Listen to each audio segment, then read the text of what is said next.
Hi, my name is Dion, and welcome to today's presentation from Ascension Parish Library entitled Coach Bucky's Legacy, Donaldsonville and Beyond. Bucky Mistretta was a famous coach in Donaldsonville for many years. He's also coached all over the greater Baton Rouge area. And today we're going to interview him and discuss with him some highlights of his life and his career as a coach. His real name is Gaetano Mistretta, but everyone knows him as Bucky Mistretta. Coach Bucky Mistretta. He's touched a lot of people's lives through the years, and we're very privileged today to be able to interview him. So would you please help me welcome Mr. Bucky Mistretta. So I'm going to ask you some questions, Mr. Mistretta. Sure. Let's start with your personal background. Tell us about your background. Okay, well, I was born and raised here in Donaldsonville to a very devout Catholic family. In 1940, I went to Ascension Catholic School from grades 1 through 12. I participated in all the sports at Ascension Catholic. Of course, in those days, it was only 3 sports: football, basketball, and track, but right. I enjoyed the heck out of all of them. I was a member of Ascension Catholic Church. I was an altar boy from grades 5 through 12. I attended college at Southeastern in Hammond, and I got my BA degree in physical education and social studies. And that's pretty much a little bit about my background. Uh-huh. And what about your family? I understand you have a large family. Tell me about them. Yeah, my family is, of course, a very, very big, important part of my life. My freshman year at Southeastern, I met Joni Fresh. We had our first date on October the 3rd in 1958, and then we've been a couple since for over 62 years until Joni passed away in December. But, we were married for 26 years. Almost 58 years. We got married on January the 26th in 1958, and 10 years later, on that date, on our 10th wedding anniversary, our 8th child was born. Wow. So we've got 4 daughters and 4 sons. We have 20 grandchildren, wow. 6 great-grandchildren, and from what I hear, expecting 2 more greats. So that's amazing. Yeah. That's amazing. Joni was an awesome mother, and awesome granny, and an awesome Gigi. Mm-hmm. She was an amazing housekeeper, homemaker, and did that all on her own. We never did have any outside help come in, but she did it all herself, and at the same time was a full-time teacher, and she was also the glue that kept our family together. Our 8 children: Colleen, Craig, Corey, Kerry, Guy, John, Melissa, and Joni, truly amazing people. They're all good Christians, good citizens, good husbands and wives, fathers and mothers. They're all successful in the field to which they were called. 3 of them have followed Joni and I into education. My family is my pride and joy. Yes. They provided me with the support system that helped me to succeed in my field. And they're really, truly in my Hall of Fame. Yes. So. Yes, I know your family, when they're there for you, you can do anything when you have their support. Yes, indeed. That's a very, very true statement. Mm-hmm. Well, let's talk about the history of your career. You've been a coach for a long time. Please walk us through a timeline of your coaching career. Okay. My first job was here at Ascension Catholic in 1962. I was hired as a teacher and assistant football coach, and performed in that capacity for 2 years. Mm-hmm. And then in 1964, I was named the head football coach. It was a very humbling experience because our first year we lost all 9 of our games. So I learned a great deal from trial and error. Yes. And believe me, there was a lot of trial and a lot of errors. Yes, yes. But we actually eventually grew into a successful program. In my 5th season as a head football coach, we had an undefeated regular season, and then lost in the second round of the playoffs.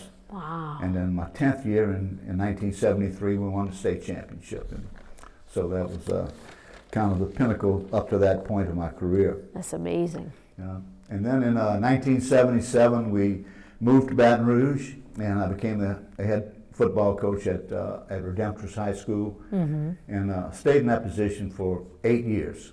And then I went to Lee High School as an assistant coach, and was there for 5 years. And then in 1990, I was called back home to Ascension Catholic. Oh, wow. So that was a good thing for us, you know. And then in 1991, we made it to the state finals, lost in the finals in the championship game in the Superdome. And then in 1992, went back to the Superdome and won it that year. Oh, so that's great. That was a good one for us. My final year of coaching was in 2000. I stayed on another 3 years in administration and then retired for good in 2003. So that pretty much sums up the history. That's a long career. Yes. Well, what sports have you coached? I was coached mostly football, but I also coached track and field. I coached mostly girls track. We started the girls track program in Donaldsonville at Ascension Catholic, and it was very successful. I also coached basketball on a couple of occasions when I had coaches leave at the last minute and we couldn't get a replacement. Yes. I had coached the boys one year and coached the girls one year. But most of my time has been football and track. What do you think you need to be a successful coach? Oh, gee whiz, I think first thing is patience, you know, because you know, young kids are up and down, and sometimes you know, you spend a lot of time with them teaching and coaching them, and many times you assume that they're listening to everything you say, and that's not, quite often that's not the case. So you know, you got to have a lot of patience with kids, you know, and you got to love them, and you got to let them make their mistakes, and try and teach them from it, you know. What would have been some of your influences on your career as a coach? Like, who has influenced you as a coach? Well, a lot of folks have influenced me. I think the first one to mention is my older brother, Bernie. Bernie was 12 years older than me and kind of like a father figure to me. He loved football. I wasn't that crazy about football, but he pushed me not so gently into playing football, and I'm thankful for that because it opened my eyes and my heart to football. Yes. And so that was a really big thing, and I thank Bernie for that. You know, I had my high school coaches, Brother Ralph McGarity, Coach Steve Musso, and Coach C.J. Como. All three of those guys were amazing mentors, and all three of them influenced my style of coaching. Two of my high school teammates had a great influence on my life. That was Larry Dugas and Gene Harrell. Both of them were colleagues of mine. We coached together. We were in administration together, and those guys have been lifelong friends of mine. And I consider both of them a couple of my heroes. Another guy, assistant coach of mine, who was become a lifelong friend, is Dave Ballas. Dave coached with me here in Donaldsonville, and he coached with me for a while in Baton Rouge at Redemptorist too.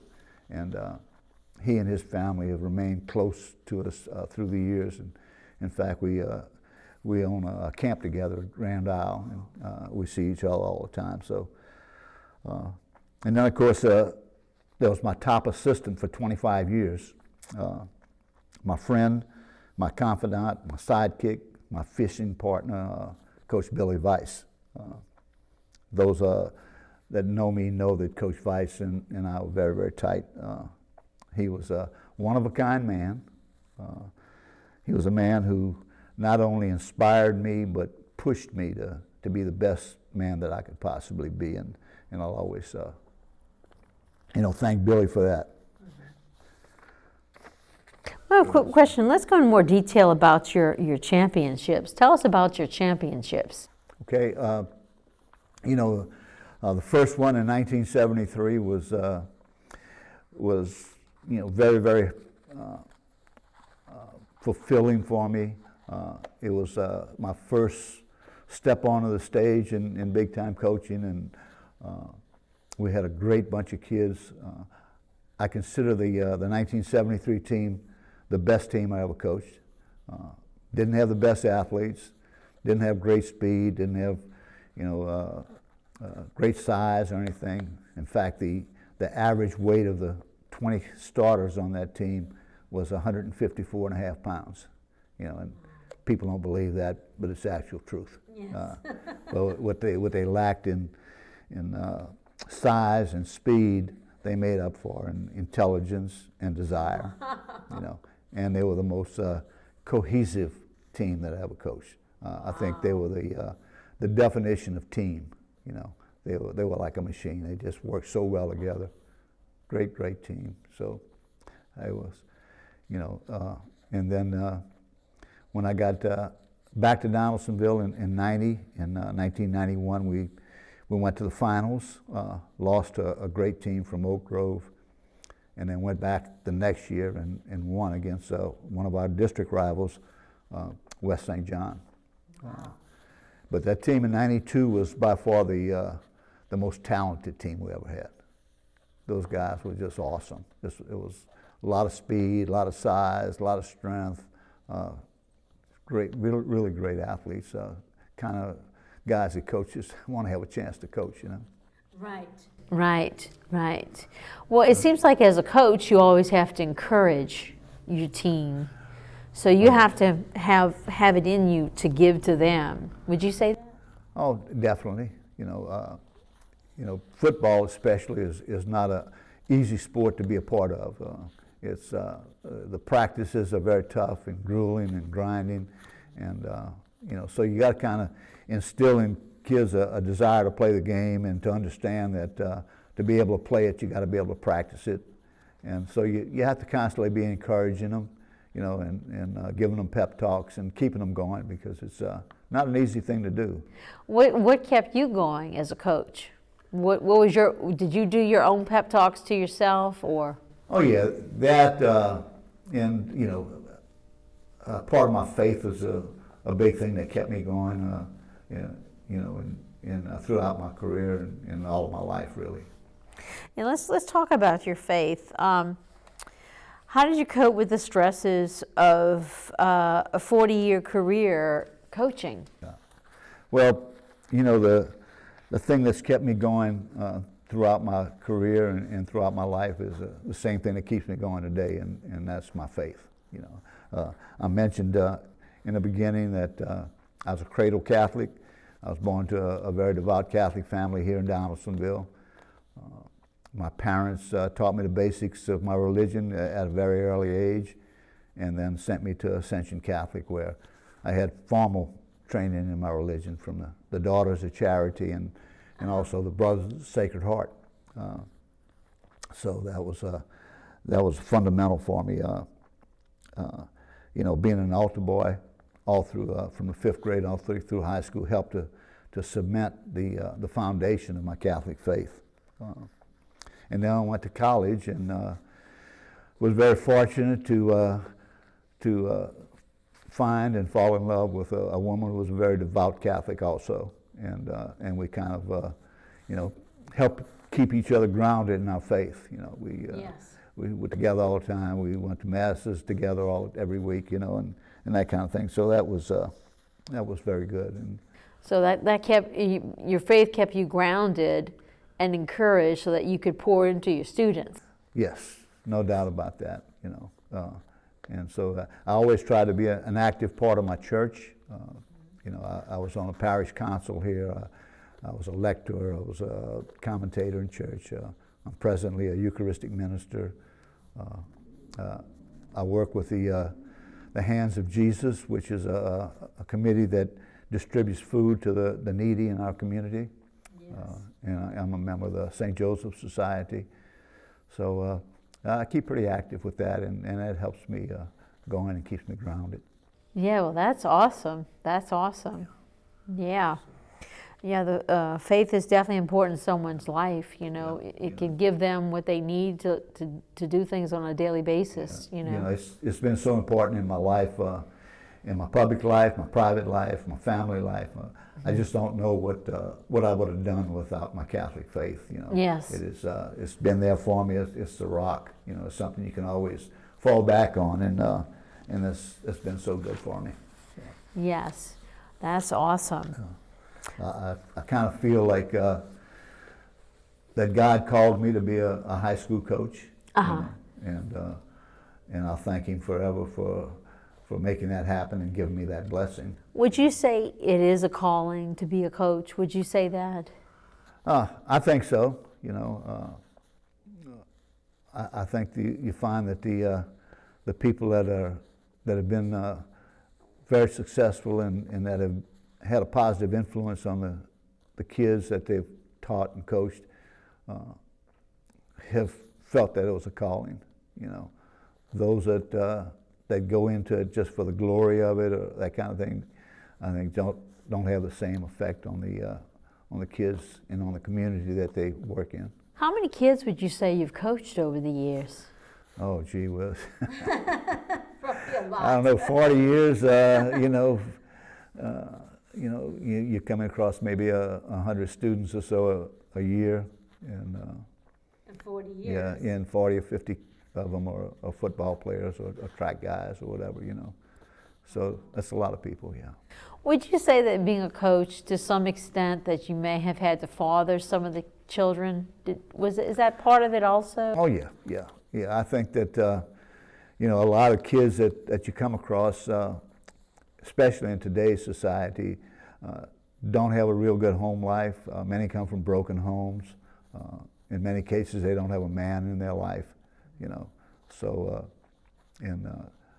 so you have to be able to do that, and it's good for a coach to study his athletes and find out a little bit about their background, because, you know, sometimes you run across kids who have problems, who have a chip on their shoulder, and you know, and then you find out that, you know, there's a very good reason for that, you know. And once you understand that and know that, it's much easier to deal with them and to help them do the things that they have to do. Yeah, that's very good. So you got to know your students really well. Yeah, you know, and I think all teachers and coaches will tell you that that's a big part of it, is knowing the kids and understanding them, so that you can help them to progress. When I think back, when I was a student in grammar school and high school, the teachers, the coaches were all so important to us as students, you know. So I thank you for all you've done as a coach. For all these students are grown up now, and they've all been blessed because of you coaching them. You know, that's amazing what you've done in a 40-year career. That's a long time. Yeah. That's a really long time. So, yeah, it's been good, and you know, there are a lot of high times, a lot of highlights during those years, and things that. Did you want to talk about some more of the highlights? Yeah, I think I can mention a few things about that.